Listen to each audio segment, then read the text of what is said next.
नमस्कार।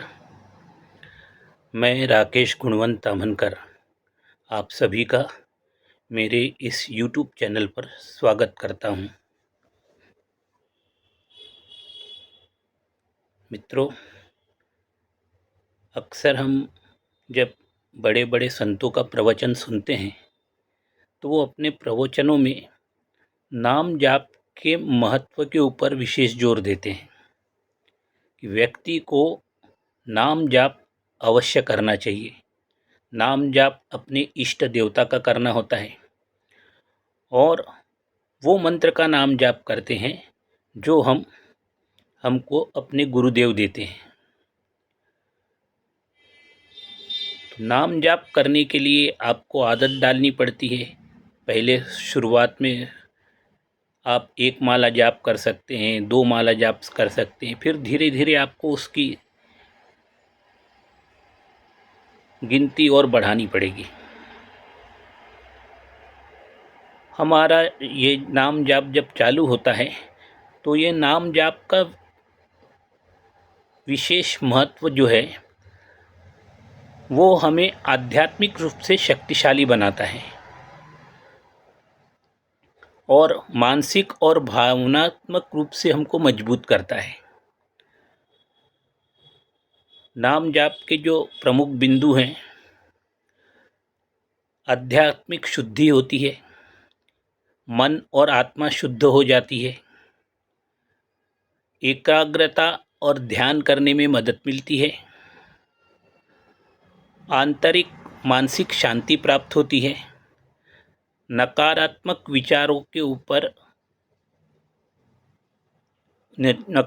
विचारों से मुक्ति मिलती है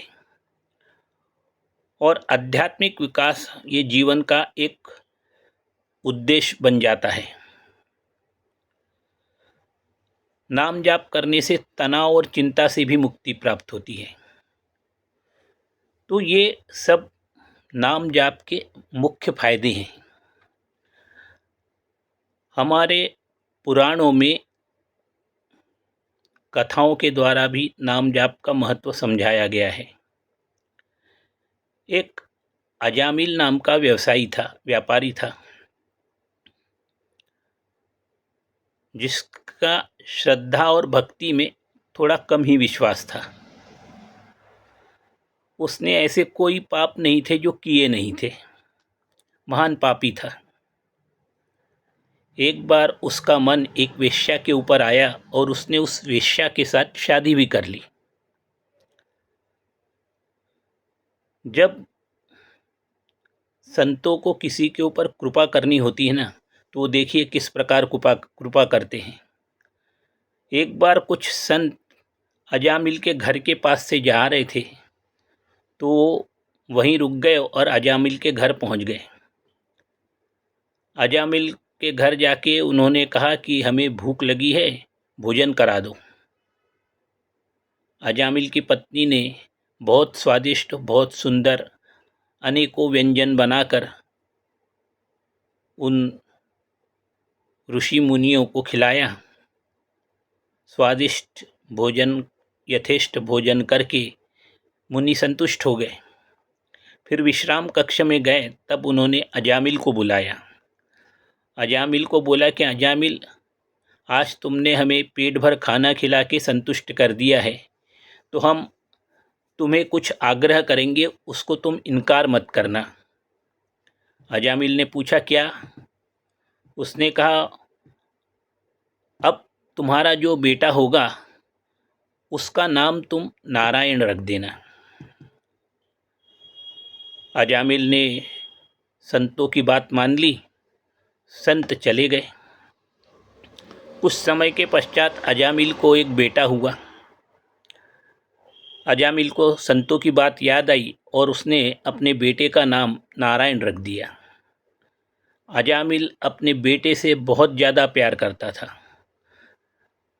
बार बार वो नारायण नारायण नारायण करके उसको बुलाता था और इस प्रकार उसके नाम जाप की शुरुआत हो गई।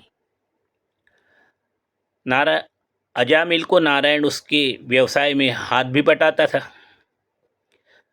बहुत दिन तक उसका व्यवसाय इसी प्रकार चलता रहा। अजामिल का बेटा बहुत होशियार था, उसको बहुत अच्छे से मदद करता था, तो उसको अपने बेटे के प्रति प्रेम और बढ़ गया। फिर बुढ़ापे में उसका अंतिम समय नज़दीक आया, तो उस समय अजामिल का बेटा व्यवसाय के कारण बाहर था। तो अजामिल अपने मृत्यु के समय अपने बेटे को पुकारने लगा, नारायण नारायण नारायण। बेटा तो नहीं आया, पर उसकी आर्त भरी आवाज़ से नारायण के दूत अजामिल को लेने के लिए आ गए और उसको वैकुंठ धाम ले गए। इसके कारण पापी अजामिल को मुक्ति मिल गई, क्योंकि उसने नारायण नाम का जाप किया था।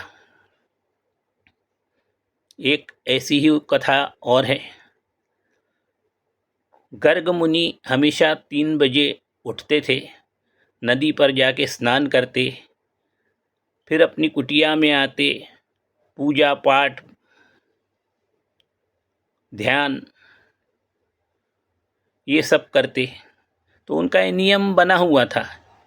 एक दिन गर्ग ऋषि प्रातः 3 बजे उठकर जब अपने कुटी से नदी की ओर जाने लगे, तो एक ब्रह्म राक्षस ने उनको देख लिया। वो ब्रह्म राक्षस उनको पकड़कर खाने के लिए दौड़ पड़ा, और जैसे ही उसने ब्रह्म राक्षस ने गर्ग मुनि को पकड़ने के लिए अपना हाथ बढ़ाया, तो उसको मानो 440 वोल्ट का झटका लगा हो, ऐसा एक जोरदार झटका लगा और वो दूर जाके गिर पड़ा। फिर उसने अपनी हिम्मत बटोरी, फिर दौड़ते हुए आया, फिर गर्ग मुनि को पकड़ने की चेष्टा की, फिर उसको एक जोरदार झटका लगा और फिर दूर जाके गिर पड़ा। ऐसे कई बार हुआ। ऐसा धीरे धीरे करते हुए गर्ग मुनि नदी तक पहुँचे, और स्नान करके जब आने लगे, तो ब्रह्म राक्षस गर्ग मुनि के सामने प्रकट हो गया और गर्ग मुनि को बोला, हे महान संत, मैं आपको शरण आया हूँ।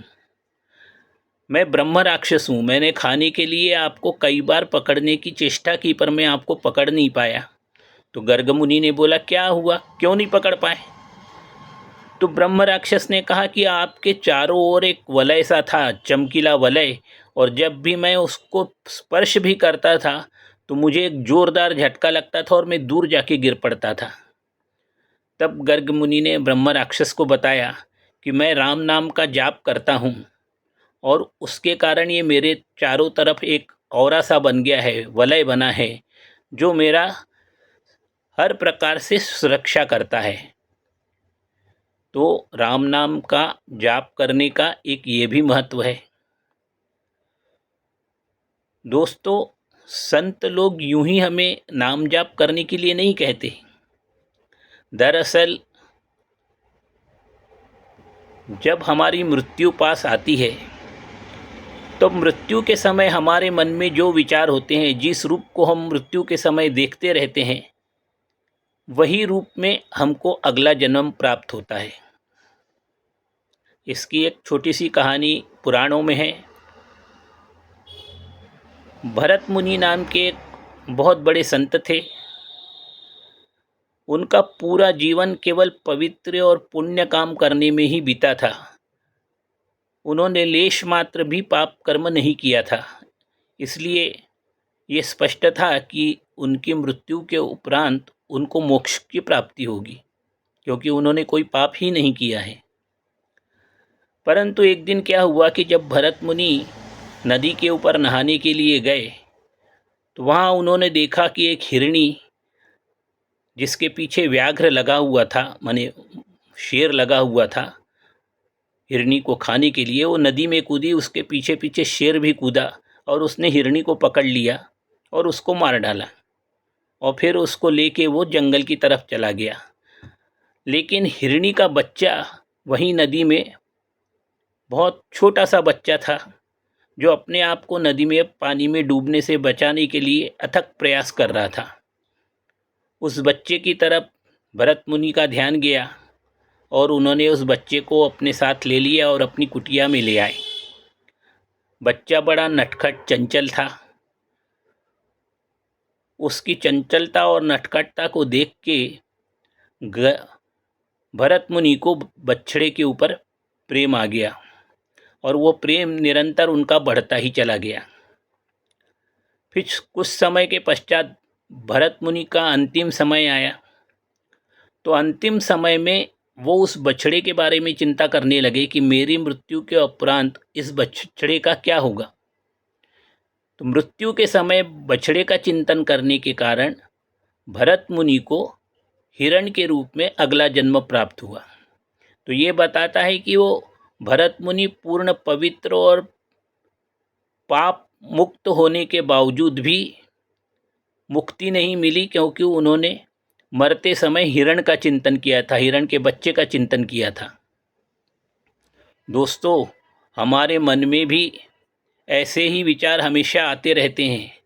हम अपनी अपनी चिंताओं में मशगूल रहते हैं, तो हमारे दिमाग में हमेशा हजारों विचार कौंधते रहते हैं। तो मरते समय यदि हम भगवान का नाम लेंगे तो हमको मुक्ति प्राप्त होगी। इस उद्देश्य से संत लोग हमें नाम जाप करने की सलाह देते हैं। नाम जाप करने से एकाग्रता बढ़ती है और मन और आत्मा शुद्ध हो जाती है। एकाग्रता बढ़ने के कारण आप जब भी जाप करोगे, आपका जाप करने में मन लगा रहेगा। और मृत्यु तो हमको बता के आती नहीं है, किसी भी समय आ सकती है। जब मृत्यु आएगी उस समय यदि आप नाम जाप कर रहे होंगे तो निश्चित रूप से आपको मुक्ति की प्राप्ति होगी। तो संतों की इन बातों पर विशेष ध्यान दीजिए, नाम जाप का महत्व को समझिए और जो आपको पसंद हो, आपके गुरु ने आपको जो मंत्र दिया हो, उस मंत्र का जाप अवश्य कीजिए। जितनी ज़्यादा से ज़्यादा दिन भर में आप नाम जाप कर सकते हो उतना करने का प्रयास कीजिए। इससे आपका आध्यात्मिक बल बनेगा, आपको तनाव से मुक्ति मिलेगी, आप चिंताओं से दूर हो जाएंगे, आपके मन में नकारात्मक विचार नहीं आएंगे और अंत समय आपको वैकुंठ धाम की भी प्राप्ति हो सकती है। धन्यवाद। जय श्री राम। आपको मेरा ये यूट्यूब चैनल पर पॉडकास्ट कैसे लगा, इसको आप कमेंट बॉक्स में जाके अवश्य लिखें और याद रखिए, इस पॉडकास्ट को आप लाइक करें, सब्सक्राइब करें और शेयर भी करें। जय श्री राम।